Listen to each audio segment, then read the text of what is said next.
Back. Hopefully, you guys can hear everything okay and you guys see everything okay. I don't yet see myself popping up in the stream here, so we're going to see just how long it takes.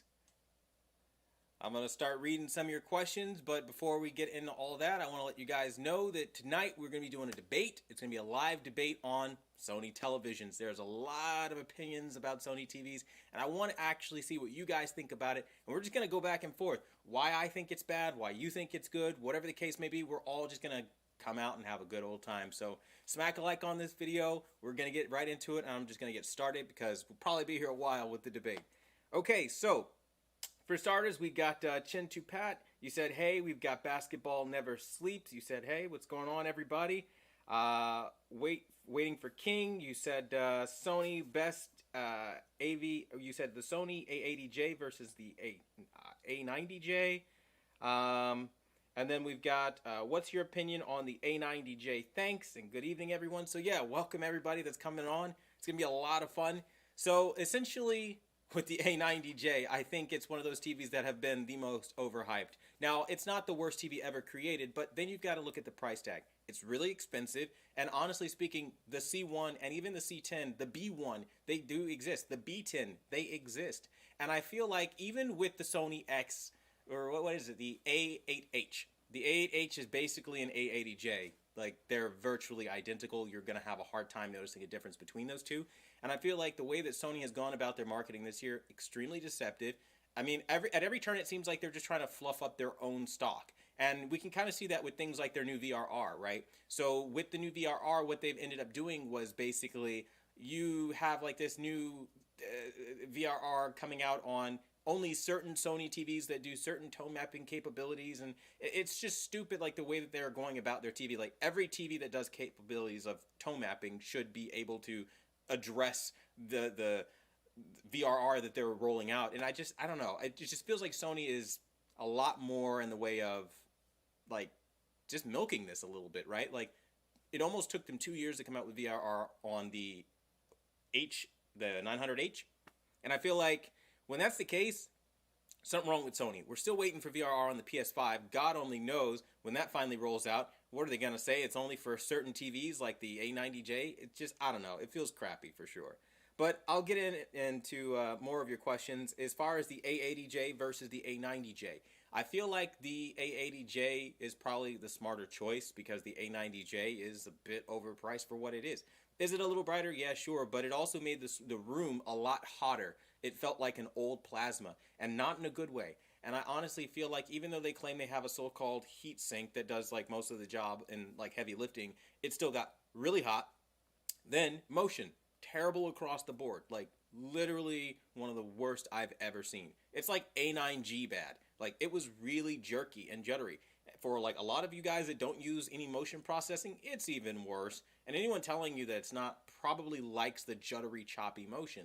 Which I guess if you like what you like, hey, you know, one man's trash is another man's treasure. But for me, that was not happening. Like it literally was like making me feel sick with how choppy it was and jerky the image was. And there are people that say they never see it. They have no problem with it. But again, these are probably the people that I'm talking about. So, you know, I think the A80J all day, every day. Now, we've got Enoch. What's going on? You said, could the PQ help maximize the color depth by navigating to the BT2020 color space that can look more like HDR instead of converting to a hybrid log gamma? I kind of feel like with this question, it's you're on the money, kind of, but there's a little to consider. Okay, so for starters, when you talk about HDR, they over convolute the whole thing. I have to kind of go into it a little bit here, so we're gonna get a little technical, just a little bit. Okay, so essentially you have two kinds of HDRs. Really, HDR can be formed essentially in two ways: log and basically hybrid log gamma. Now, log comes in various different forms, whether they're talking about S log or V log or whatever they want to talk. Log is log, right? And then you have hybrid log gamma.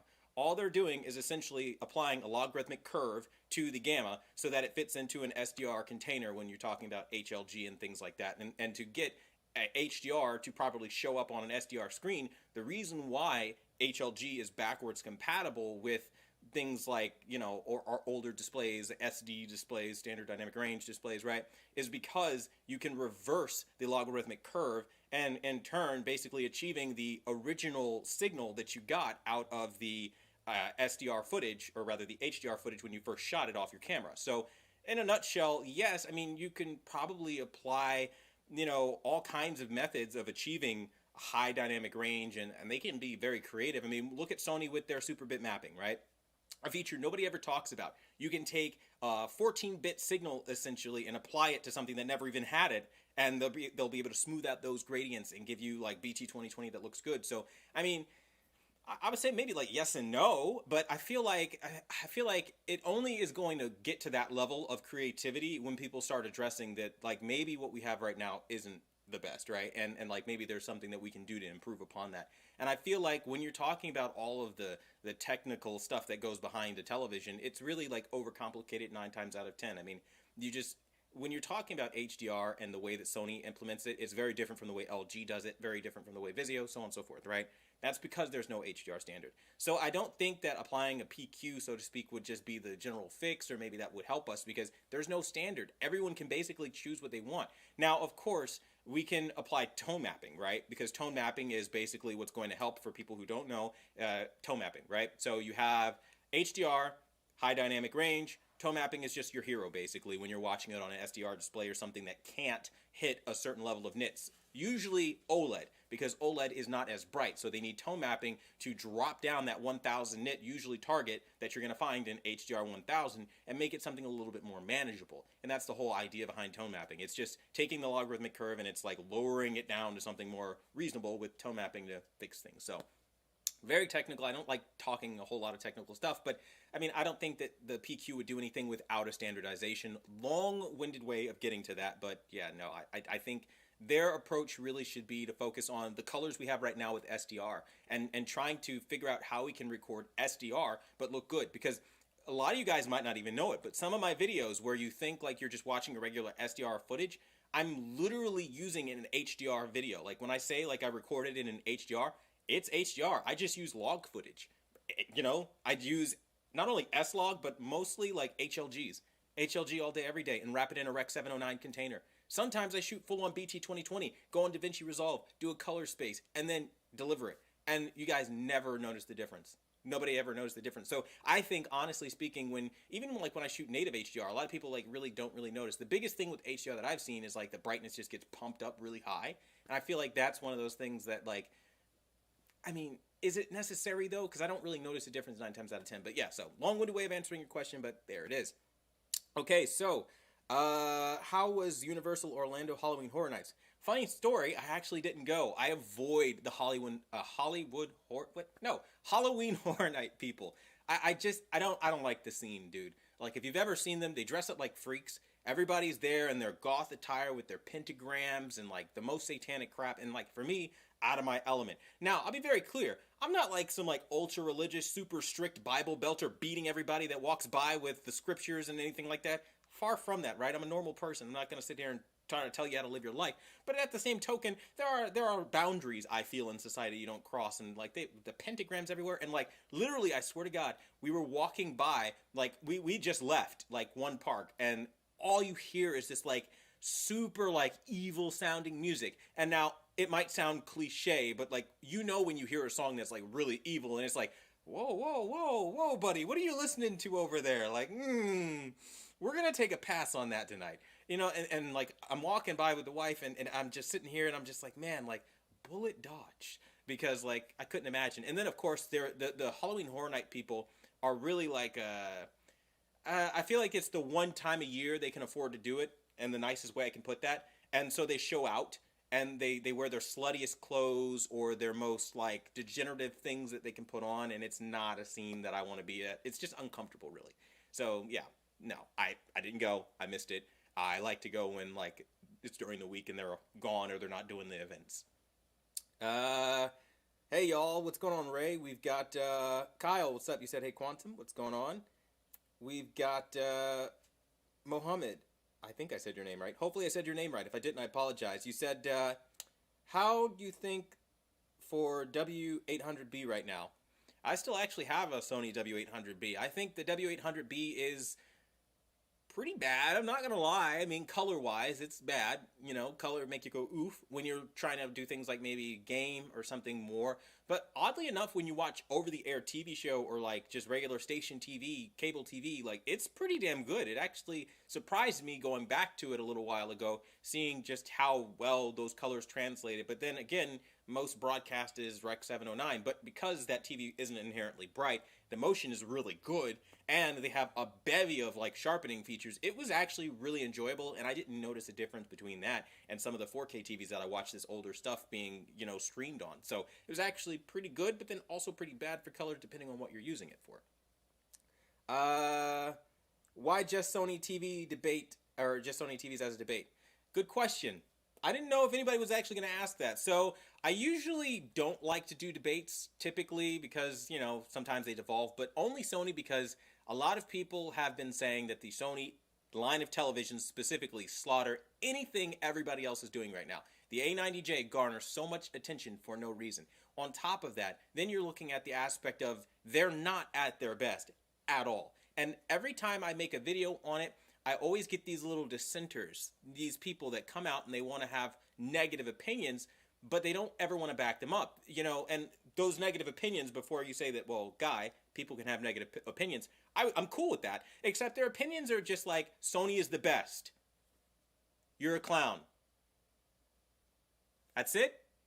Where's the debate? Give me your reasons, man. I want to know what makes Sony best. Why is Sony the king to you, despite everything I've shown in my reviews, everything I've told you, everything that you can clearly just look up on even owners' forums from people still not getting VRR? Like, why is Sony the best? I don't understand that.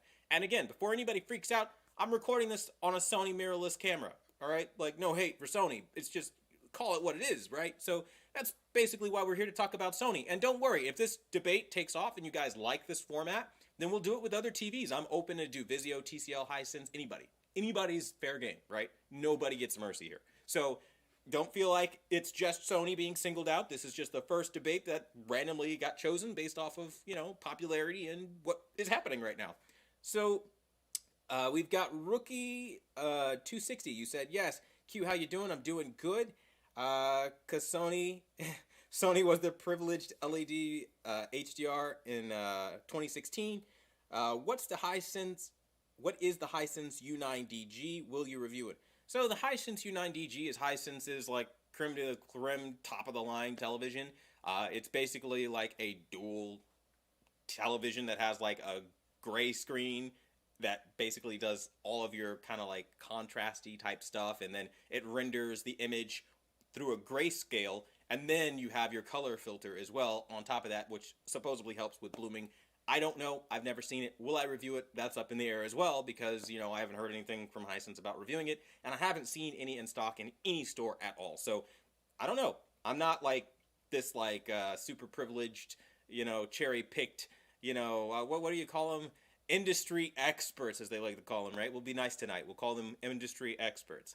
And, you know, getting all your stuff handed to you before any normal person could ever look at it, I don't have those kind of connects. And, you know, it's one of those things where I'll probably never get those kind of connects because I'm too honest about shit. So it is what it is. But, no, I don't know if I'll review it. It just depends. Do you prefer the 900E to 2021 LED TVs? All day. Bro, I don't know if you've seen the meme. There's a meme going around, video meme. And there's this guy, and he's like, to this day. That's how I feel right now when you ask that question, dude. Like, bro, there's no competition. Sony with the 900 series completely just went to hell after the 900F. The 900H, you guys see how long you were waiting for VRR. And believe it or not, I got a lot of shit for saying, like, you would be waiting for VRR for a long time because it's an IOU. Where are those people now? Of course, silent. They'll hit the dislike button, run. That's what they do best, which is fine. Do your thing, but at the end of the day, you know I'm right. Like, Sony has a bad habit of stringing people along for too much. And I feel like the same thing happens now. The X90J, you're still waiting for VRR, not out of the box. Black levels, abysmal. Motion, abysmal. I couldn't find a redeeming thing about it. Of course, people who maybe are upgrading from like a seriously old TV, which again, that exists. People have TVs with the thick frame bezels still. Love it, right? They're like, hey, this is my TV. I rock with it. Like, you're just being pretentious. Nobody has the kind of money to throw at TVs. It's like, dude, I'm not even saying you need to be like upper crust or rich or anything. You don't even have to be middle class. You can literally be dirt fucking poor and still scrape together $500 for a TV, because that's all it will take to get a good Quantum.TV this year. Like, the options have improved. You just have to get away from the name brands like Sony, Samsung, LG, the ones who are up in the clouds thinking they're better than everybody. It's the best way I can describe this to you is like, like what's happening right now with like certain cities thinking they're better than others because they believe a certain thing over another city, and they're going to ostracize a certain people. Like, like how everybody shits on Floridians and their mindset all the time, no matter what we're talking about. It could be hurricanes, right? They'll be like, oh, look, there goes another Florida man. Oh, there he goes. It would be Florida. Everybody always talks shit about Florida for some reason. It's like, it's a really nice place. You should come down. It's like really lovely here. We never see snow. I'm sure a lot of the states are snowing right now, and we're good. So I don't know. It just is one of those things, but that's my point. We've got Silent Wake. Shout out to Silent Wake for donating $5 to Hope for Paws.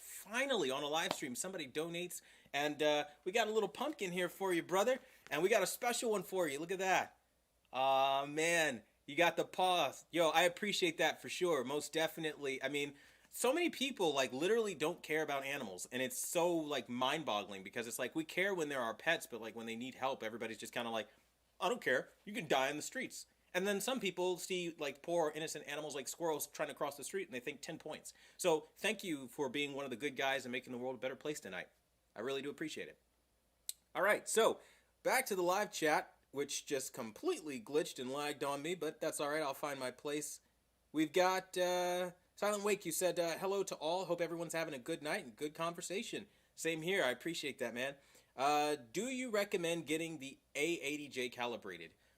Yes, but it depends on a couple different factors. So, yes, in the sense that you're always going to see an improvement in terms of your white balance being corrected, but also there is a no that should be attached to that too, because if you're expecting it to be like what I was expecting when I first figured out, like, calibrations existed and, just pay somebody to adjust your TV, right? When I first got into this, you're probably expecting them to come in and do some hokey pokey magic wizardry and make your TV look amazing. Just jaw-dropping, next-level stuff. It's not going to happen. And I think if you're expecting that, not so much. The reference standards that they're calibrating to are, at this point, over 30 years old. And I don't think I said that loud enough. Over 30 years old. They're not taking into account anything like superbit mapping technologies, any picture processing your TV has to offer. And 9 times out of 10, they'll just turn all that shit off and then just be like, yo, we're going to calibrate to what the program tells us to do, and that's it. But like, software can be wrong, and calibrations can definitely be wrong, where it's tracking accurately. Your greens buttoned up, your reds, everything. You have a flat line, everything looks amazing, right? But then when you see low delta errors and all this stuff, you look at it with your eye, you're like, it's a little too green, it's a little too yellow, because they're not accounting for human vision, and that we can see things that maybe software can't. So I would say yes, because you can see white balance improved, and maybe you can build upon that, but then also no if you're paying and you don't have any intention on doing anything better. I would maybe advise against that. Good alternative, since I've probably just shot down an avenue that maybe you could go down, is like, think of it like this.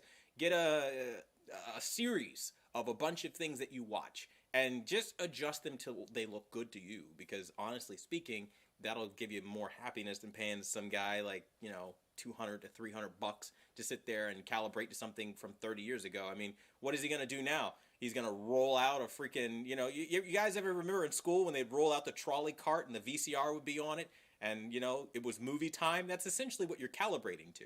That kind of standard on a tube TV. It's, come on, this isn't CRT days, but they still calibrate to that standard. So my point is, maybe it depends on how you are going to go about using it. So, say la vie.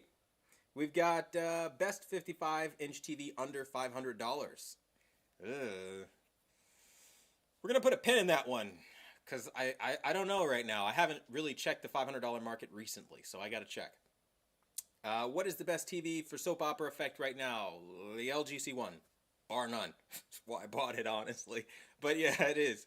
Silent Wake, you said, interesting about HDR, because Calibrated now like to use Lumigen Radiance Pros to tone map in HDR and in an SDR container.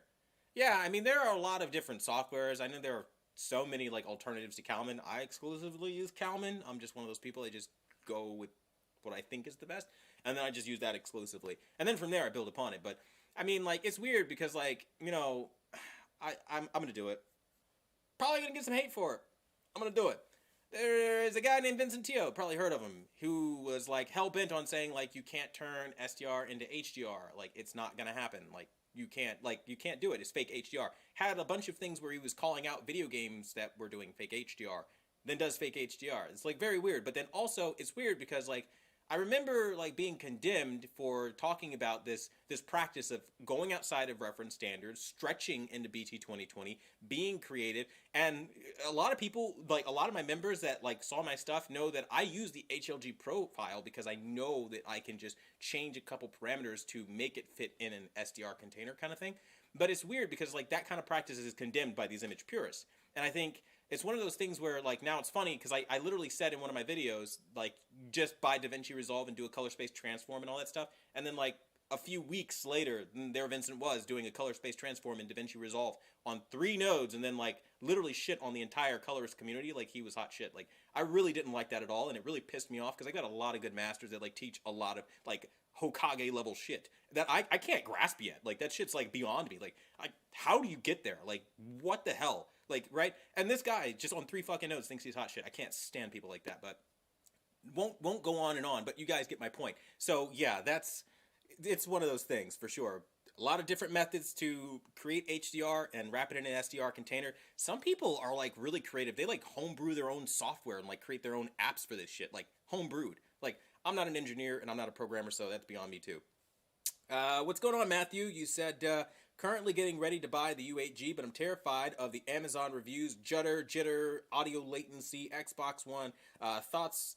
I would say a lot of people will run into various amounts of problems, and I won't tell you that they do exist or don't exist. I will tell you I've had that unit twice.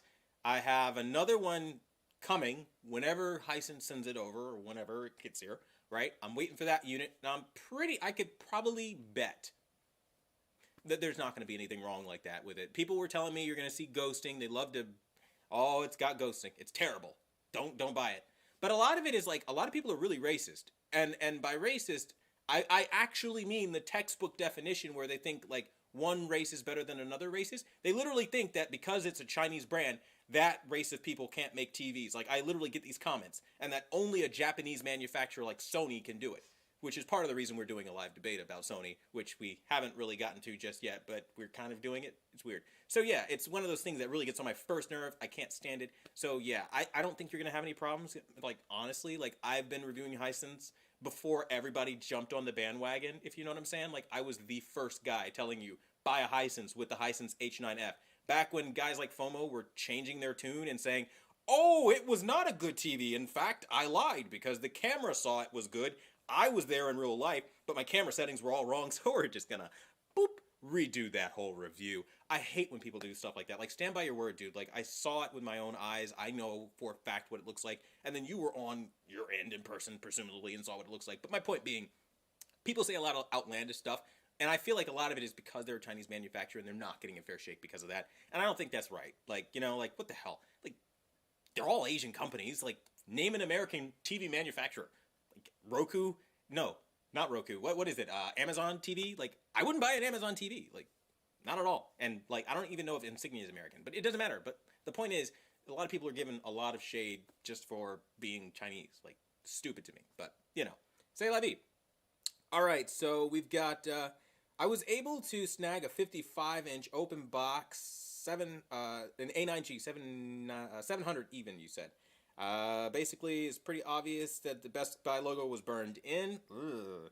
And I can't tell when using it from... Yeah, bro.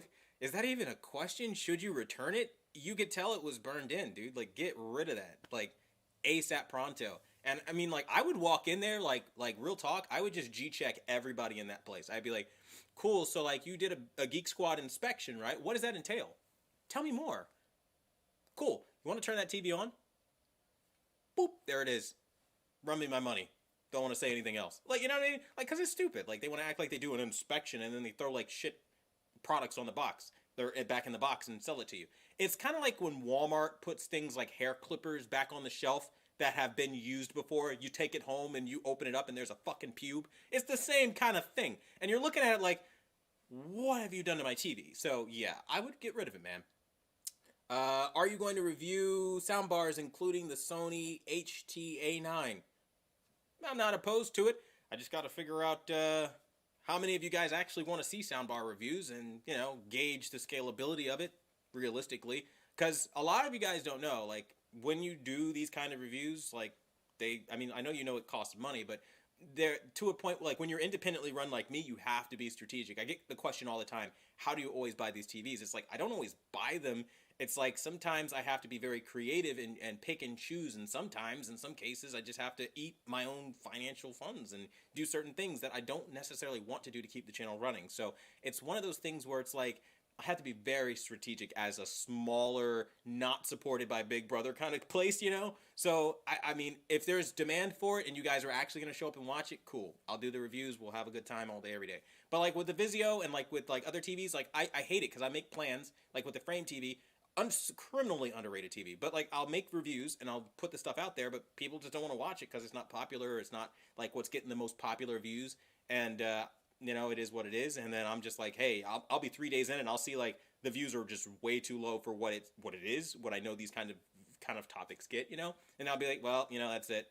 Gotta can it. Because, of course, you have to understand there's also marketing that goes into it, you know? Especially with the current YouTube algorithm, prioritizing, like, bigger channels with more subscribers over you. You've got to make sure that you're staying viable, so you have to market your shit. So it's hard. So, yeah, I got to be very strategic here. So it depends. If you guys want it, sound off. If I see enough people request something, then, of course, I got you. All right, so we've got, I have a Sony A8H. It was calibrated. After you bought it, you said it will need to be recalibrated. Will it need to be recalibrated? Yeah. So on a lot of OLEDs, there are a lot of color drifts. It happens from time to time. It really on any TV, it's not just OLED, but yeah, it's usually worse on OLEDs where after a while the colors drift and you got to recalibrate. Excuse me here. That's just a normal thing that just kind of happens with these things, so it's something you got to think about. Now, as far as the way Sony does it, I feel like modern Sonys now, especially like, I know you said here, what model was it? It was the A8H. I mean, like, I mean, it's probably not as bad as the newer ones with it because I don't know what this new XR chip is all about. I really don't. But it's supposed to be like this Superman apparently that beats out every chip before it, but like it literally got beat by like my A8G, like with dynamic range and stuff. So very strange. But you know what I'm saying. So it's one of those things where it's like you will need to recalibrate it, but only if it's something that you know that you want to do, because this stuff isn't free. And I mean, if you got into doing a calibration, I advise everybody just learn how to do a 2-point white balance calibration. I mean, 90% of the job is that. Like literally, nobody will tell you it. 90% of the job is done, and I highly recommend you do the 30 and the 80 on the IRE. Just choose those points, you know, because that will be easier than trying to do anything else, and you'll be able to get mostly what you're looking for. Some people do 20 and 80 and you know, 20 and 100 full peak white, whatever. There's a lot of methods you can use for a 2-point, but the point is just learn a 2-point. It's very easy. It's stupidly easy. Anyone can do it. And then once you're done with it, you basically have 90% of the accuracy most of these guys brag about and beat their chest over anyway. Now, of course, it's not going to be as accurate as going in and doing a pinpoint calibration, but here's the thing they don't tell you. With the calibrations, every single calibrator does overkill. You won't be able to perceive anything delta E3 or lower. So when they start bragging about, I've got 0.1 of a... Nobody cares. You can't see it. You couldn't see past 0.2. Like, what are you doing? You can't see it. You can't see it. And it gets on my nerves because I had a lot of guys like that I was working with that were always saying the same shit over and over again. Like, well, you know, I would go lower on the delta E, you know, when I just sit there and we share stories and we talk about what we do. And it's just like, that's not necessary. Like, you're breaking the time frame here that you need, you know, to do one thing and move on to the next person and move on to the next person. You know what I mean? It's annoying. And before, I swear to God, they're just saying that. People are like, did you work at Best Buy? Not in that capacity. I wasn't a calibrator for Best Buy. But again, there are going to be people that disagree. then also I do have a Sony shirt and a bunch of other shirts, but let's ignore that. But you guys get my point. So yeah, I mean, I don't know, man. It's unnecessary. So take it case by case because you might not need it, but you know. I like Sony, but now I'm leaning LG. I in this household that I am in right now, it is sacrilege to like LG. You know why it's sacrilege? We have this washer machine. I'm going to tell you the washing machine story. Every damn time we go to do the laundry, it doesn't know what to do. Our LG washer is fucking stupid, right? It doesn't know if it wants to wash, doesn't know if it wants to spin. You put it on for 30 minutes, it fucking takes 2 hours to wash a single load of laundry. It's dumb. It's a dumb product. And every single LG product that I've had has been like this laundry machine here, where it does whatever it wants to do. So I feel like it's one of those things where it's just kind of like, I would say I'm leaning more towards LG, but I don't really lean towards anybody because they're all shit in their own special way, You've got Sony with their terms of service. You got LG with their shills that they literally it's like a brick wall of reporters every fucking year. You don't even, it's like an Insta-like, right? LG is like this. I'm going to do a little skit for you. Now introducing the LG C2. Every reporter, I swear to God, at CES is going to be like, best of CES, most innovative, most creative. Oh, it's so transformative.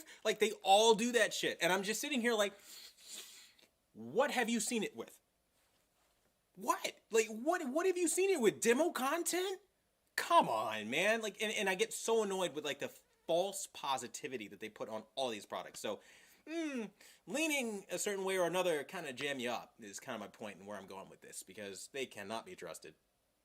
All right, we've got, hey, Quantum, hold on, Ben Time Brother. It's been, I guess it's been a while. You said I checked out the Hisense from your best TV list that came second. Apparently, the American version is a lot different than the European version. Why do you think that is? I think that somewhere in the Hisense Corporation, there is a guy right now getting the most hatred he's ever gotten. I think he's getting Lesko Brandon levels of hatred because I'm just saying, I've heard a lot of Europeans very up in arms about this. It's news to me. I'm an American, as you can tell, and I didn't know it was different, right? But apparently you're getting a U6G equivalent is what some people have told me. I don't know if this is true. My Europeans out there, tell me if this is true. I've got some people saying it's equivalent of a U6G. You have no full array local dimming. And you're missing a lot of features, and I'm like, damn, that sounds pretty shit, actually. That's not a U8G at all. That's not what we get. So if it's different like that, I am so sorry. Don't buy the U8G in that country then. I don't know if you can import. That'd probably be very expensive, but I'm talking about the American U8G. And I feel bad now that I have to put disclaimers out, buy the Hisense, but the American version of that, because that's all I've seen. I haven't seen the European variants, but they have weird versions, even the Canadian versions, where it's the U88G. I don't understand any of this, but yeah. I have no idea why that is. An excellent question for Hisense, though. We've got dimming zone count, meh. You said, sure, why didn't they adopt mini LED in 2021? I've been saying it, and I've been saying it, and I've been privately saying it. Sony is one of those companies that likes to scale back every year, and then do nothing. And I mean, challenge me on this if I'm wrong. Historically speaking, when you look at Sony, they've been esteemed as the masters, lens to living room. And I'm saying this as somebody who literally I'm shooting on an alpha camera. It bothers me, cause I'm not gonna lie. I'm not a fanboy of anything except when it gets to photography equipment. You ask me, all the cameras in my house, they're gonna be Sony. I won't buy anyone else. I just, mentally, I'm there. I won't buy anyone else. This is the only thing I'm a fanboy of. But naturally, you see, I don't do a review on any Sony camera because it's not fair. Because I know, regardless of what Canon puts out, I'm not interested in that bullshit. I don't want anything to do with Canon. Nikon, they might as well be a dead brand. Who is Nikon? When's the last time they did anything? Fujifilm? Dead. You know what I mean? So, there's a certain level of bias in certain aspects of Sony. And I can admit that openly. And I can admit that it would never be fair for me to do a review on those products, which is why I never do. Because I know how I feel about it. I have a bias towards Sony cameras. They're better, in my opinion. They shoot better, the sharpness, the lens, mounts, backwards compatibility, better than everybody else, in my personal view. But then you get to the TVs, right? And then I'm just like, why? Why is it so shit? Because you come out with a TV like the Sony X90J. There's no reason that shouldn't have blown past anything they've ever done in the LED market, right? Think about it. You could have had mini LED over 1500 nits of peak brightness. You could have had quantum dot color. You could have had excellent X wide angle technology baked in 55 inches and up, right? And they didn't do any of that. And then what's worse, you get this cheap plastic ass remote. You don't get the nice metal remote. You don't get the backlit remote. They're petty as shit. And then every time you turn on the TV, it's these terms of service from Google. We just saw recently in my Vizio review, you don't need forced terms of service when you have Google TV. So what the hell, Sony? Like, it's just like this, I'm going to say it, authoritarian behavior coming out of Sony, where it's just kind of like, you bought our product. Congratulations. We're Sony. You're welcome. If you have a problem with it, I mean, go play Squid Games. We don't really care. And I feel like that's how they feel. And it's just kind of like, I disenchant very quickly when somebody takes an attitude, and I can see it in the way that they build their products. I can see it in the way they present their products. And like, I don't know if you've ever seen a Sony press conference or live stream or like event. 9 times out of 10, the comments are turned off on their live streams. That is the first and biggest way to turn me off on any product you're trying to sell me.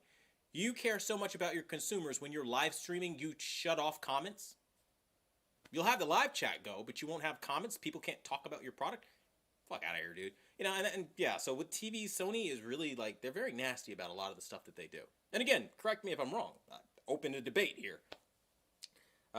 We've got Samsung Galaxy Fan Edition phone, question mark. Yes, this is the Samsung Galaxy S20 FE. Yes, Fan Edition. I also have the S9 that I use and a couple of other phones, but yeah. Animal abuse is a real problem, but I don't know what IG is. I just prioritize humanitarian efforts with how I donate. I can respect it. I agree. The Best Buy calibration equipment looks awful. Don't even get me started on Geek Squad calibrators, dude. I will be here all night, bro. And fucking Magnolia reps. Ooh, I will be here all night. I swear to God. I almost want to tell you the story of a. Should I tell you the story? I don't know. I'm gonna ask, babe. Should I tell them the story of Powers? Yeah, we're gonna tell you. Well, they don't know his first name. It's just they don't know his first name. Fuck it. I mean, shit. He was a piece of shit anyway. I mean, it's not like I'm doxing him, really. I mean, fuck. So many. He's Austin Powers. Let's just say Austin Powers. There. I fixed it. See? You know, there's this guy. We're just going to call him Austin Powers, okay? Holy shit, okay? Magnolia rep, ultra cocky, thought he knew everything. You could never tell this guy anything about anything. Wrong all the time. Literally wrong all the time. Like, the most simple shit. To the point where it was embarrassing, okay? With how much he didn't know. Would drive completely blazed to work, go to Magnolia, completely reeking of pot. How do I know this, must you ask? I was a roommate. And that was back in my room for rent days. And I can tell you, like, the arrogance coming off of Magnolia reps from, like, everyone that worked with him, not just him, but it was like, it's like an essence that Magnolia reps give off. They are condescending and they think they know it all. They're the yeah, but kid, you know? The person that always, like, in the middle of a conversation, you'll correct them. They'll clearly be wrong, but they'll be like, yeah, but they're never going to concede anything. And that's the kind of people Magnolia I've been experiencing. Now, I've only had one cool mag rep that I've ever experienced. It was like way, way, way back in the day. But like he was like an older guy and mellowed out at that point. So I don't know what he was like when he was younger. But the younger mag reps are an awful, awful breed. And oh, I can be here all day about how they think they know so much about TVs. And they'll literally be telling you, I don't know what you're talking about. Just to give you an actual conversation. LG IPS is great. Like, what do you mean the black levels are bad? Exactly. What did you mean by that?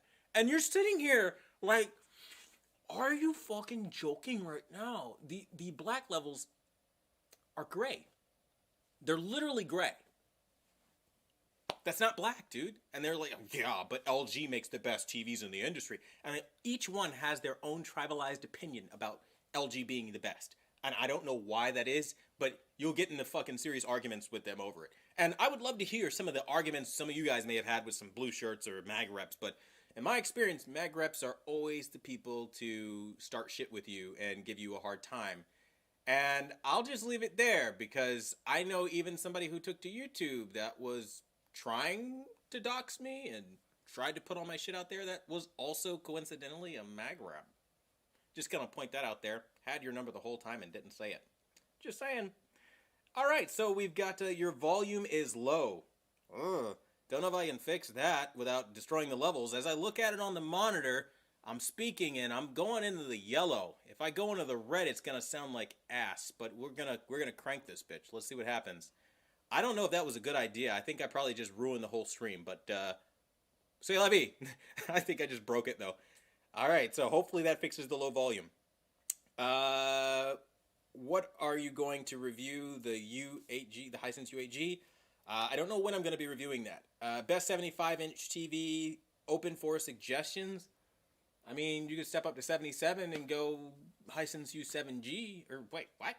No, that's not what I meant to say. The LG C1, that's the 77-inch. I'm so used to recommending the Hisense because it's literally like my go-to for the 65 and 55 because it's literally the best LED that I have right now. But yeah, hopefully I'll find something better, but that's what I found for like the big screen. Just get a C1, call it a day. Call it a day. And before we even get into the conversation, I know a lot of people think like the C10, now they've got 120 hertz and Dolby Vision. That means buy it, right? Don't do it. Because if you buy it, you're going to be disappointed because it's not going to have as much as the C1. And the C1 is notably better in a lot of ways. So that's where we'll leave that. Yeah, get the C1. Chad, you were saying the C177 or the U7G. Don't buy the U7G over the C1. Don't do that to yourself. Zero ghosting on my U. Yeah, I haven't had any ghosting either, and people say it all the time, so it's very strange to me. Can you tell me why you said yes? A debate. I feel a debate coming.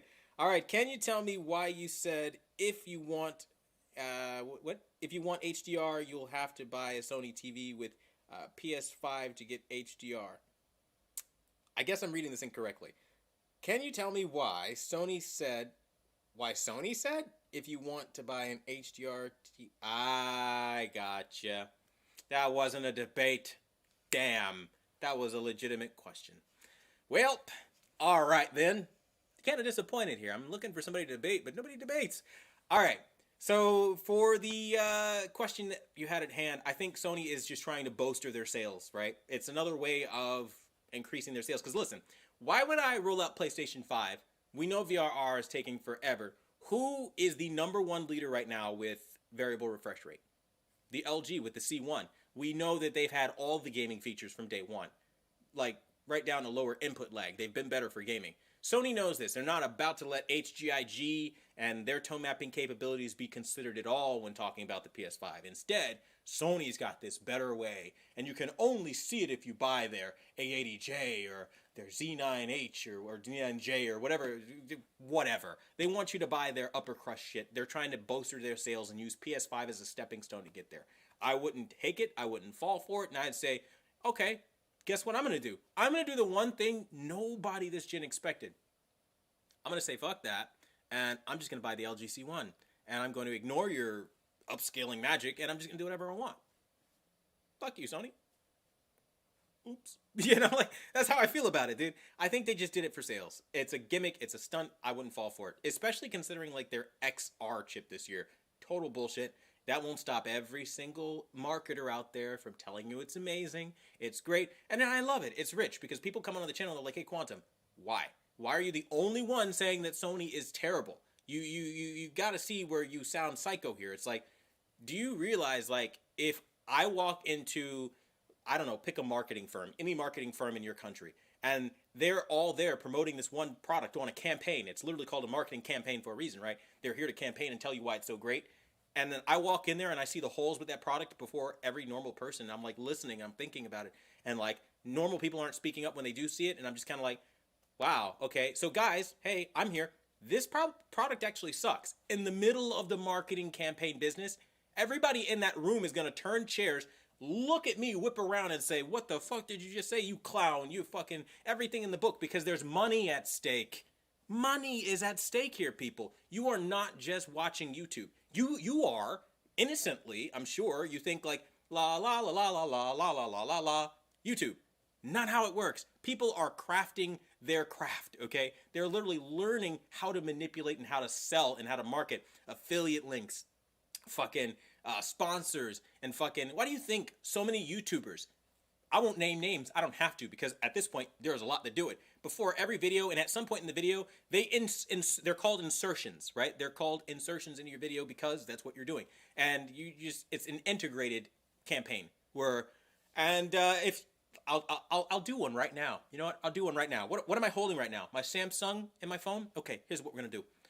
Yeah, so we're talking about Sony and we're doing a live debate. So if you wanted to debate the best you possibly could, you want to make sure you check out the Samsung Galaxy S20 FE because this is the best phone you've ever seen. Shit like that. They always plug it. Squarespace, Skillshare, it's always going to be like that. And I hate it. I can't fucking stand that cheesy shit. It's like, oh my god. And I skip right past it. I'm like, nobody cares. Shut up. Get to what I came here for, please. Spit it out. You know, like, I hate it. I'll be here all night. I'll be here all night. I swear to God. You know me. I'm a straight shooter. Straight shooter or nothing. Like, I can't do it. So, yeah. That's why I think they said that. What's going on, Pika Beats, man? It's been a minute. It's been a minute. What's up, brother? And we got a little something for you. You're added to the... Look at that. You're added to the wall. I know you guys can't probably see it, but Pika Beats is one of the OGs out here, man. He's literally been here a minute. For sure, for sure. Actually, you're like one of the only people that actually has my actual phone number. So, OG right there. And I don't know if you guys can see it right there behind me. Somewhere back here. My fingers suck. There you go. I'm getting the motion right. There you go. All of those pumpkins, you guys actually stay on the wall. Like, when this live stream's off, the lights go out, you guys are still on the wall. I, like, literally walk by you every morning. Like, you guys are, like, motivation. So, you guys, you're, like, heroes of the channel. All right, so we've got, are you going to review the Amazon? Nope. I don't touch Amazon TVs. Not at all. Nope. Just picked up a UHG based on your recommendation. Thanks. Glad you listened. Thank you for that. What tools do you recommend to calibrate your own TV? Very simple. Calman Home of whatever software. They broke them up into a bunch of individual license. So let's say you have a Sony TV, get Calman Home for Sony or Calman for Samsung, LG, whatever, right?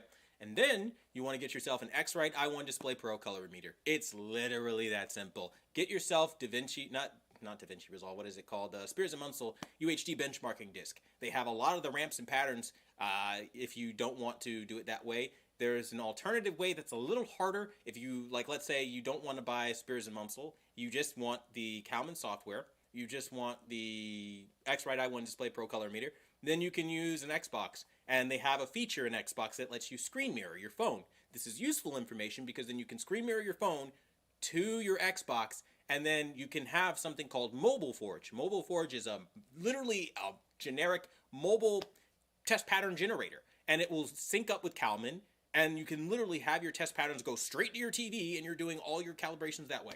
You never have to pay anybody for this shit. I don't understand it personally, paying for a 30-year-old standard that you can literally do within a few $100s of yourself and do like literally forever. And let's say you've never done it before. I've never seen Calman, super intimidating. They have prompts. They have prompts and they'll walk you through every little thing. You don't need to be an expert at it at all. It's really easy. That's why I don't get why guys like FOMO, Be the Installer, the Villa Man, all these people, they don't calibrate their own shit. Like, why? It's so easy. It's like that Geico commercial from like 20 years ago. So easy, a caveman can do it. The guy that was singing, anywhere I go. Like, you know, like that's it. Come on. It's so easy.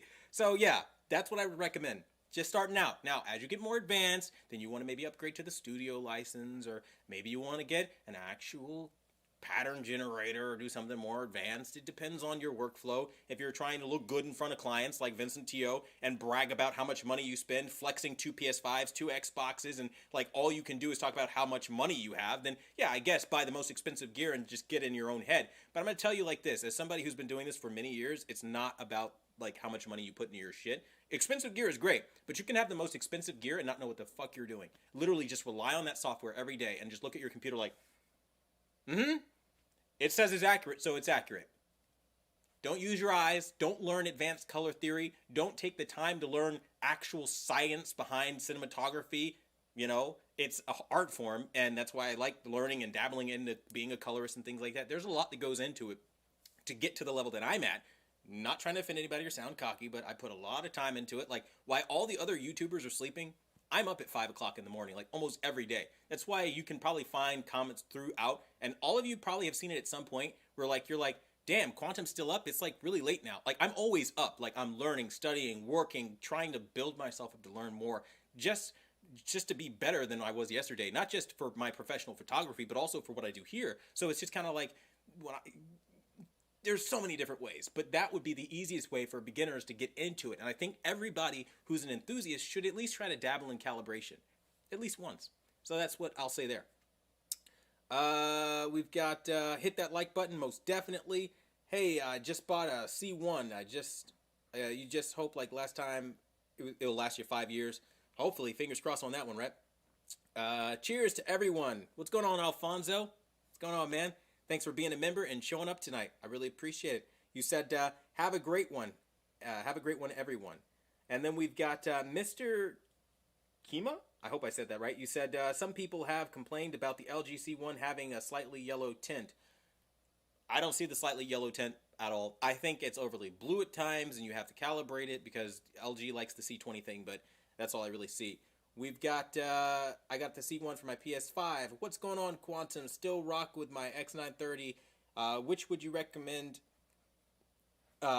me to? Years ago, the best edgelit. Years ago is what you meant. Okay, years ago was the best edgelit, which I recommended. Okay, so it was the best years ago. Got it. Struggled with that one, but thank you. We've got, I see you just corrected ago, yeah.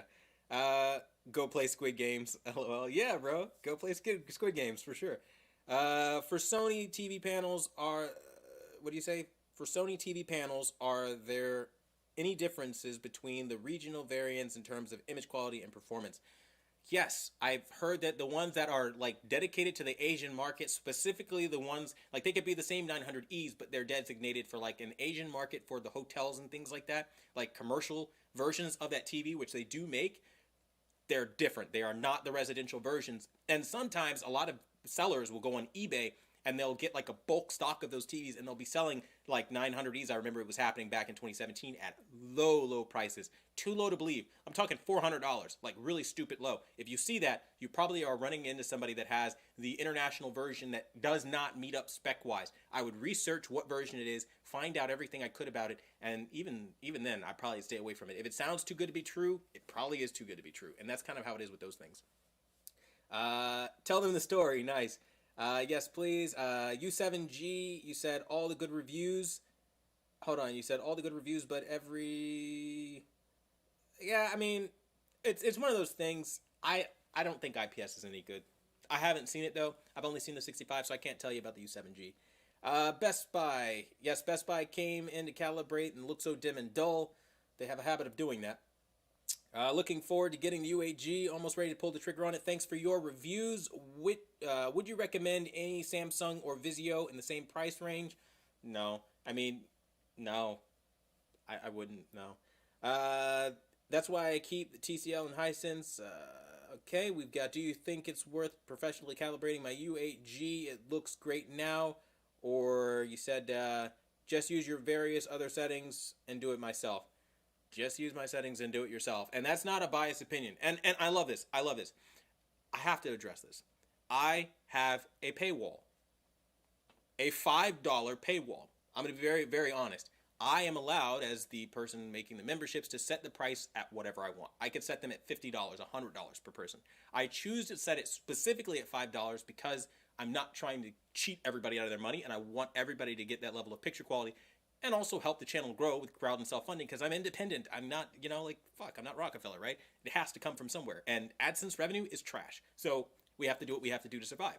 And it's one of those things where it's like, I love seeing people that literally go in skeptical. They're like, $5 for a YouTuber. I don't know. I've never done this before. And I see testimonial after testimonial after testimonial. People love the work that I do because I actually, A, am a calibrator, know what I'm doing, but B, what makes me unique for all of you calibrators out there wondering why I'm a little bit better than you, I don't just stop at Kalman software or like what the industry standards are. I use my knowledge that I've learned from actually studying color theory, actually learning what makes a movie from cinematographers, real cinematographers, like people who know their shit, who've been doing it for 30 fucking years. Like these people are teaching me what makes a movie. And I'm learning about these logarithmic curves. I'm learning about how to turn them into SDR and make them broadcast safe. I'm learning about so much. And I take that knowledge and I apply it to my picture settings. That's why I'm better. And that's why I think for $5, it's a great deal. And I think, yeah, you can get a run-of-the-mill calibrator that just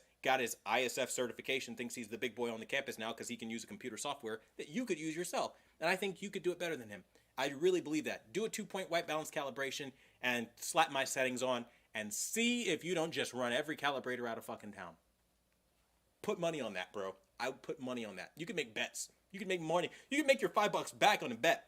You can literally sit a calibrator down and say, I want you to calibrate to your reference accurate standard, and then have my profile sitting up there and what you did to tweak it to make it your own, and then literally just wait for them to do and finish, and then it'll be dull. It'll be pukey. It'll look like shit, right? And then you'll be like, huh, how many years you been doing this? And they'll say something, 10 years, 15 years. And, I've been doing this one day, and you show your settings. Just to run them out of town and piss them off, you know what I mean? You could totally do it. And that's what I like to do. So, in essence, yes, I think you could do it yourself. I really wouldn't hire somebody looking at software you could literally run yourself that has prompts. It has prompts. I love it. They talk like it's some advanced, erudite thing. It's this high-end, like, ultra-luxury. It's not. It's software. It has its own prompts, and it tells you what to do. You have to be a moron not to know how to do it. Not like, being rude to anybody, but, like, I mean, like, it word for word, bar for bar, line for line, tells you what to do. So, I mean, really, I wouldn't pay people for that. That's me, though. All right, so moving on from that question, we've got went with the KS8000 to the C. You went from to the C1. Very nice. I prefer Samsung TVs. LG has lost their shine. Yeah, I can give you that. What's going on, Supersonic Colby? What's going on, man? You said, bro, Best Buy employee told me that the 900H was the same, oh my god, I'm sure he did, as the 900 when it came out, even when I pointed out that there's no smooth gradation. Okay, the 900H, basically, yes. Angelo, what's going on? You said Quantum, run for president, fix this country. Oh my god, don't trigger me. Don't do it. You don't want to unleash the monster. Nobody wants me as president. I won't say why. I would fix the country, but I'm not on a platform where I can say why and how I would end the madness that's going on right now, where you can't fly or take your kid to school without being told what to do by the regime. Take it up the ass. Comply. There's no end to it. Just do what I say. You don't like it? Fuck you. You're a terrorist. Like, I swear to God, that's where we live in. It's like the ultimate gaslighting century of the year. Like, everybody has an opinion, and you're not allowed to have one if you disagree. That's all I'll say. That's all I'm allowed to say. Moving on, we're going to say, bro, 2 things. You said 2 things. Thank you for keeping it 100, and would love your thoughts on any 4K monitors. You're going to review them. I tried to do 4K monitors, but people didn't really like it, so I'm probably not going to do any of that, but I do appreciate you, man. Craig, what's going on? You said Best Buy has 4K. What is it? Best Buy has 4K pictures through DirecTV. You said hook them up and they'll show you the picture quality. Yeah, I mean, you can always test through Best Buy. That'd be ideal. And we've got Pika Beats. What's going on? You said let's go LOL. That's what's up. We've got Pika Beats. You said it's been a minute, brother. Yes. We've got Nick. You said it's hard to see on a small screen, so forgive me. What do you do with all the TVs you review? So essentially, it's not easy, okay? You have a couple different options when you sell TVs like I do. 1, Facebook Marketplace. That is heaven, because you run into a lot more middle-class people that are not trying to scam you. In fact, I had this poor guy, I swear to God, I felt so bad. I really did. Poor guy shows up. He's talking to his wife the whole time on the phone. He just knew he was going to get robbed, okay? And then, it didn't help because I forgot that I didn't have, like, a part of the TV, like the remote or something, and I had to call my wife, and I was like, hey, babe, can you drive this over? And like literally, the guy was like, "What do you mean somebody's got to drive something over?" Like with the look in his eyes, and he was afraid. But she showed up; it was all good. And needless to say, they're more afraid of you than you are of them. So Facebook Marketplace, you sell it there. Never, I'll say this again, never do Craigslist. Nope. All you're gonna get are hagglers and very broke people that do not want to pay the price. Ever. Ever. Rarely ever would I use like the community and like do a subscriber. I did it like maybe twice, I think. I sold it like 2 people. So, that's one avenue. You can always try returns for what they're worth. They're not going to last very long. I love it. People always go, all you do are return TVs. I'm like, is that what you think happens? Because let me tell you, Amazon will send you an email and they'll say, your returns are looking pretty high. Let's know why. And then you have Best Buy that'll just shadow ban you. Those are 2 of the major retailers you get TVs from right there. So what do you think happens? You have to sell them at a loss.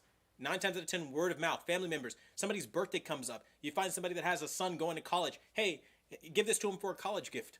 I calibrated it. Fuck, for what it's worth. You'll eat hundreds of dollars. I can't, bro. The arguments I've gotten into with my wife over the amount of money that I spend on this channel, priceless. And she's not wrong. It's a lot of money, and it's shitty. It's one of those things. But I love what I do, and I'm very passionate about it. So sometimes I'm okay with eating the loss. But that's why I always tell you guys, I've got to be very strategic. And if I know that a TV topic isn't going to be popular, 9 times out of 10, I'm just going to can it early and look for a buyer as fast as I can to try to recuperate my losses while the TV's still relevant or hot. That's usually why that happens. If you ever wonder, you see Quantum jumping ship from something, he's like, you just got this TV, it's already gone. It's gone because I found a buyer, because fuck that, I'm not going to lose that kind of money. Like, I need it like now. The frame TV, I can find a buyer, I can fence it basically and get rid of it. So that's basically how it happens, man. You got to be creative with this thing. All right. So now that you've learned my secret, don't do it. You're probably going to do it, right? Come on. All right. So we've got, man, the pumpkin thing is way cooler than I thought. Right on. Keep doing your thing. Right? The pumpkin thing's really cool. And I think, like, I know at first it might sound a little stupid, maybe to some people that don't really care, but it's the only thing I have that I can give you guys directly to let you know you are appreciated. Like, so many people, like, get super chats, and what do? Thank you. You've helped my day so much. Oh, thank you. I'm over here like, dude, like, no, really, like, thank you. You guys are the shit. Like, you guys are awesome. You're helping fund the channel. You're having a good time. We're showing up. And we're having a party here, and I appreciate the hell out of all you guys. So, yeah. I'm glad somebody likes a pumpkin. Thank you for that. I will not take credit for it. It was not my idea. That goes to Mrs. Quantum. Mrs. Quantum is the engineer behind that, as a lot of the wonderful ideas that I do have from time to time. So, yeah. We've got, bro, I had your number. Can you DM me? Yeah, just DM me on the website. Usually, I've been a little backed up on the website, but you can DM me. You know where I'm at, and I'll link up with you and then just text you or whatever, bro. It's no big deal. I'll give you my number. We've got the only Sony TV I have is the Sony XBR. What is it? The KDL 46 XBR2 I bought on a trip in Japan back in 2006. Now that was way before my time. He said, and loved it. Supernatural colors, great sharpness. Sony lost since 4K TV eras. Yeah, they kind of, yep. Hi Quantum, with the optimized settings for the A80J and the C1, which one has good image depth? I'm going to give it to the C1. Dude, what I just recently did for my members on the C1, boy, I'm about that life. Like, that shit looks so good. I'm like, literally, just so you guys know, like, how much I like, no suspect, okay? How much I love you guys, right? I got Demon Slayer waiting on my Xbox Series X. I'm like, fuck Demon Slayer. I'm going to do the live stream and help you guys. Like, do you know how long I've been waiting to play this Demon Slayer game? I'm hyped for it. I'm really hyped for it. But I will take the hit and take one for the team momentarily to help. So yeah, most definitely. I can't express just how much better the C1 is. So definitely do it. What sound system you use with your setup? I use the Z9F Sony soundbar. I swear by it. Do it. It's the only one you need. It's fantastic. $5. I'm getting that right now. Shout out, bro. Hey, if you got a particular thing that you want, just let me know, and I'll put you onto it. Do you think older TVs are better in general? Yeah. Yes and no. So it depends on the year, depends on the model. So, for example, some older Samsung TVs, downright sexy. Like the older ones from like 2013, 2014, they get really sexy. Then you get into 2015, clouding like everybody's business. Once they started like talking about the full array local dimming, I feel like that's where it started getting a little messy. Sony with TVs like the 900A, the W900A. Oh my God, that TV was beautiful, right? So it really does depend. LG with their picture on glass, that design, like the first ones that came out, they were looking like stealth fighters. They were clean. Even Samsung had an OLED at one point that looked like that, based off of LG's designs, of course. But like they were really sexy TVs, and it was the most beautiful time to buy TVs because they were chromed out. They had 960 hertz. Like you're like, whoa. Even though it's fake soap opera shit, it's still nice that they tried like that. Now they're just like, you'll get 240 and you'll like it. You're gonna get all plastic build quality. Oh, I'm not done with you yet. You're going to comply with my terms of service, too. Oh, that's not where we're going to draw the line, either. I'm going to spit on your mother, and I'm going to slap your wife. Guess what? That's the Sony way. That's the LG way. You get what you get. And that's...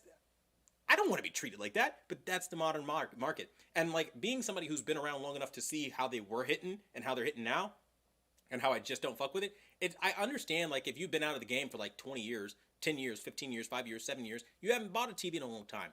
I sound crazy. I literally sound crazy. Every reviewer glowing up the ass. Oh, this is great. This is the most amazing shit. Buy it now. Get one. Literally in the thumbnail. Get one. Right? And then I'm over here like, don't do that shit. The fuck you talking to? This is a trash ass TV. And I'm the only one saying it. Of course you're not going to listen to me. I mean, who am I? I'm some guy on the internet versus all your professional publications. I don't have the subscriber count. I don't have the clout, right?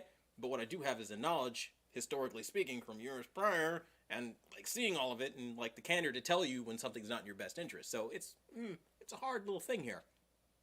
But then we've got a question coming in from Saucebite. You said, I have $1,400 to spin. What TV should I get? The LG C1. You made that very easy. I like that. Hey Q, recently spring from the R646, and I'm quite impressed. That being said, are you going to have settings for that set? I don't know if I did. I think I did settings for that set, but then they got corrupted, or like YouTube did something to them and fucked them over. So I don't even know what the hell happened with that. I swear to God, for people that wonder, like sometimes I use copyrighted material and like it's cool for like the first 2 fucking years, and then after a while I just get ass reamed, right? And it sometimes it happens a lot faster. And that's kind of, I think, what happened with that video, and then, like, got blocked in all fucking countries. Because I think I used, like, Demon Slayer or something like that. Some anime shit. I'm always doing something. Toe Animation. They're bullies. Fucking bullies. They're like, did you use 1 second of my goddamn clip? Like, bro, I swear, they always get me. Toe Animation. The worst. The worst copywriter. Oh, my God. Funimation, all that. Oh. Like, I'm probably not even going to do anything with the new Demon Slayer movie or game because I can't even show you anything. I'll probably put it on the second channel, immediately eat a permaban. But we'll see. We'll see, bro. I swear to God, I'm going to be so pissed. We'll see, though. Shout out to our new member, Supersonic Kelly. Man, you're on the money, bro. Thanks for coming back. I appreciate you, brother. And shout out to, I'm going to mess this up, but I hope I don't, Pac Millie 6970. I want to thank you also, Anonymous, for donating $5 to Hope for Pause for making the world a better place. And for you guys, I have this right here. Welcome to the pumpkin. I got to make sure I get this so you guys can see it. Here we go. Look at that. Oh, man. All my boys showing up, man. Thank you guys so much. You guys are superstars, for real. And you guys are going on the wall. And at the end of the month, everybody that made it on the wall is going to get a special shout out on that live stream. So yeah, you're going back there on the wall. However I position my finger to show you. Yeah, like that. But yeah, man, I'm loving all the support. You guys are awesome, and welcome back, all of you. And thank you again for donating $5, Anonymous, helping make the world really a better place. Because I love my furry babies, man. Come on, these precious innocent creatures that do nothing but love you. Like, who doesn't love innocent animals? Fuck, you know? I don't know. All right, so my chat just lagged up, and we're getting close. Let me see. Let's go down. What do you think of those laser TVs like the I like the Aura. I'm not sold. They keep pushing it. They keep trying to sell laser TV. I'm not with it. I'm like, okay, it's cute, but like, I want a real TV. That's how I feel. I mean, they say it's better, but like, I don't like it. Especially since the blacks can still be grayer than you want. I'm not sold yet. Why did Sony drop the XBR nameplate? I don't know. I think that's a good question, and I feel like, like, it's hard because like this was supposed to be more of a debate, but I feel like everybody's kind of on the same wavelength here with Sony, where it's like they used to be great. I mean, like, really fucking great. They used to be legends, man. Lens to living room. They said that shit back in 2013. I was like, bro, here's my card. Take however much you want. There it is, right? And they proved it is what really did it for me. And like with TVs like the Sony X900E back when I swear to God, dude, everyone was saying it was mid-range. Vincent on HDTV Test, Artings, everybody, mid-range, mid-range, mid-range. I was the only one pulling it off the website having to prove like it's not a mid-range, it's a premium 4K TV. It's not mid-range. This shit is popping and it's better than the LG. What was it? It was the B7 back then. Totally bodied the B7. The B7 had hella black crush. Nobody wanted to admit black crush was even an issue. I was one of the first people ever on YouTube leading the charge around OLEDs have black crush, near black problems are a thing.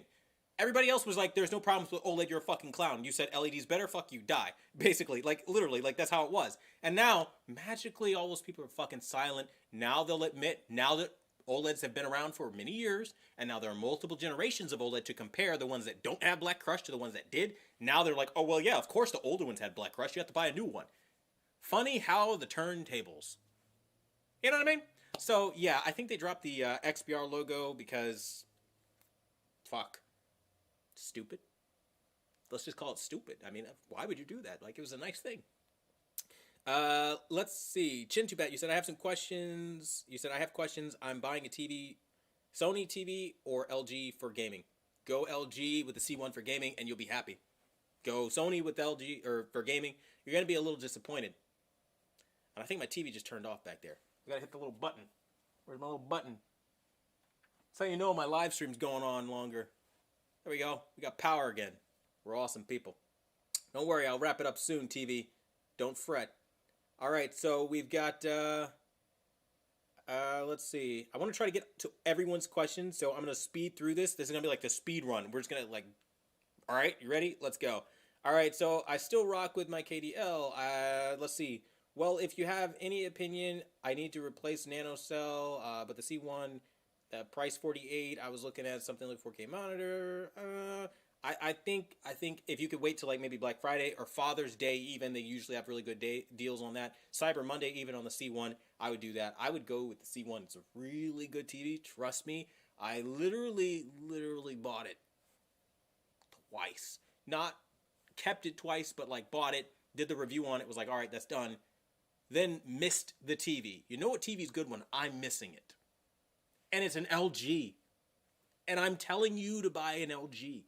How good is this LG if I'm telling you to buy it? You don't have to take my word for it. Look at my top videos. They're all about don't buy LG from years ago when they were sucking. And now they're winning. And I think it'll be a while before they win like this. I would hop on it before they start fucking it up with patches and whatnot. I went offline. So, yeah. We've got... hey, my boy...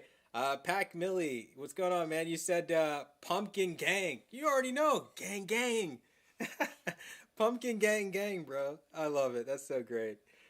We've got, I think VR will cause a lot, or I'm sorry, I think VR will get a lot better in the future.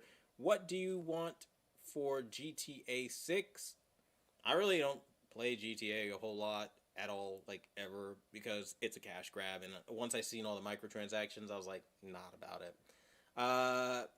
Is buying an open box worth it? It can be, depending on if they do the right thing and make sure it's inspected properly. But typically, not really. You don't really need to. But I'm loving the name, the Christian Conservative. My boy said I had enough of this shit. I feel you, man. The XBR is amazing. It definitely is, especially the XBR2. Yep. What's your take on the TCL X925? Haven't seen it yet. The Christian Conservative, my dad bought a Q90R 75-inch, which works great. Open box. We had it for a year. I'm planning on getting the TCL R646 for Christmas. Hey Q, will you be doing settings for the Samsung frame? Actually, yes. I haven't posted them. I literally have them sitting on a memory card. One setting, but I do have them. I gotta post them. But yes, thank you for reminding me because I do forget. Hello, hand my, or I guess you're waving my. Oh, I'm sorry. I just saw the hand and I thought it said hand my. That's so stupid. Why would it even say that? Okay, so my name, Gene. I'm gonna mess that up. I'm gonna say Gia.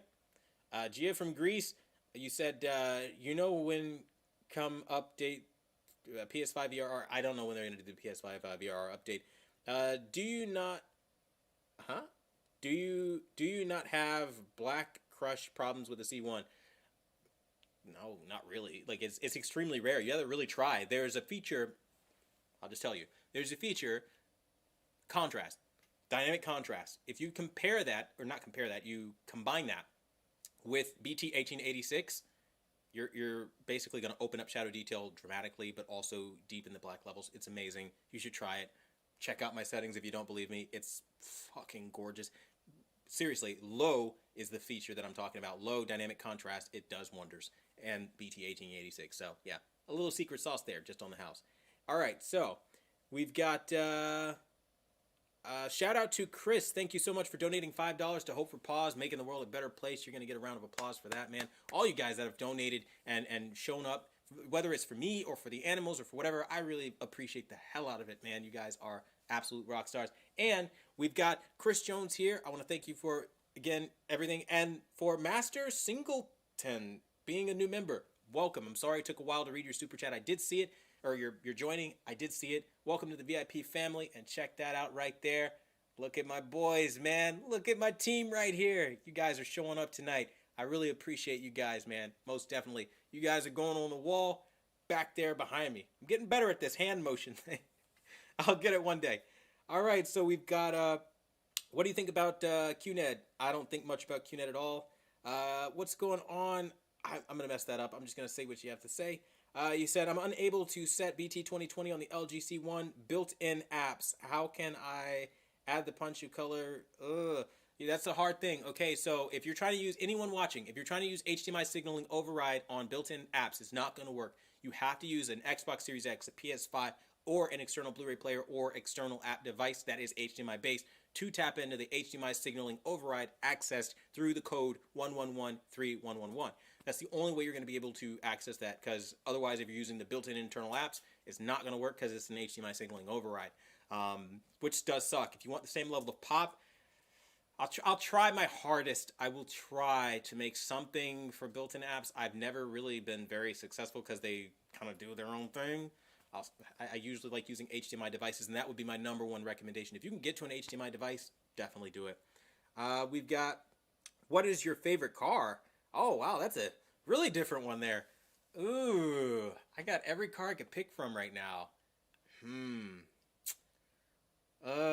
Favorite car. I would probably say, like, if I was like Rockefeller rich, right? And I was like stupid rich, I would have two cars. One car would probably be like a little luxury sedan.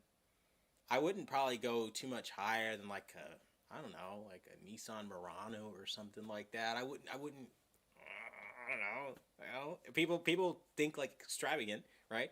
Nissan Murano, I'd probably go that'd probably be the level I'd stop at for like every day around the town. But creme de la creme, probably a Bentley GT Coupe, or a Lamborghini Urus. Probably one of those two. And I like the SUV idea, so probably the Urus.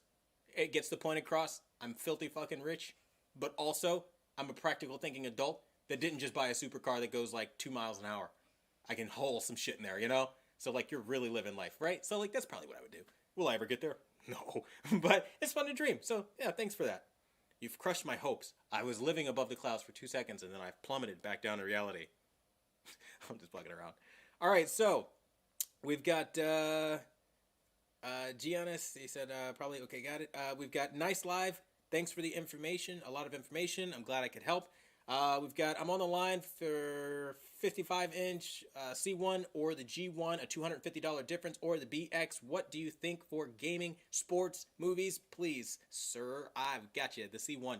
Why the C1? Because it covers all the ground that you'll really need for that, and you don't need to pay the $250 difference. Master Singleton, what's going on, man? You said I wanted to donate. However, the feature isn't available yet on YouTube in Australia. I mean, the fact that you joined and you became a member and you're showing your support, man, that's enough. That really is. I appreciate every little thing that you guys do. I really do. So thank you for that either way. It's the thought even that counts. So thank you. We've got I'm NNO. I don't know. You said Koenig. I could never say that name. Koenigsegg. I think that's how you say it. Koenigsegg. I don't know. I know the car. I just don't know how to pronounce it. It's a nice car. It's a really nice car. Very luxurious. But no, if I had to pick like from a hypercar, I'm still going back to Lamborghini, man. Like the Aventador or like the Sesto Elemento. I really love those cars. Those cars look really good. Or like the old like 2009 McLaren SLR. Oh my God, that thing is so sexy. Again, I can't afford any of that shit. But you know what I mean? It's nice to dream.